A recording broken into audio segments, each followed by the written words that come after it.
hai trở lại với kênh của mình nha. Mình là Ren 81 nha mọi người nha.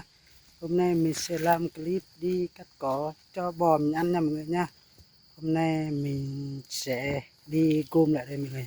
Mình cắt xong rồi. Đây cỏ của mình đây. Đấy, thấy chưa? Đấy. Hôm nay mình sẽ cắt xong mình sẽ trở về nha. Khi mình đi về mình không quay để đường nó không đẹp mọi người ạ.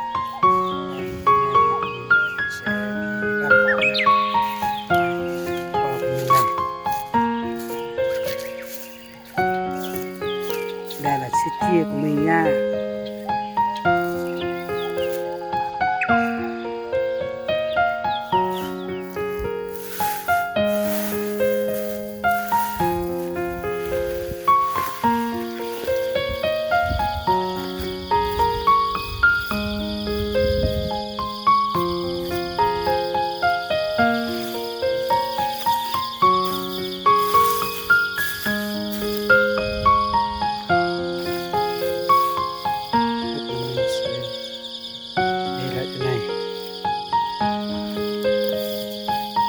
Công việc của mình vất vả lắm mọi người ạ.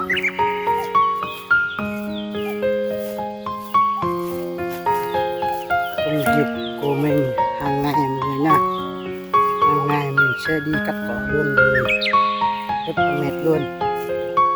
Không có ai làm. Cố.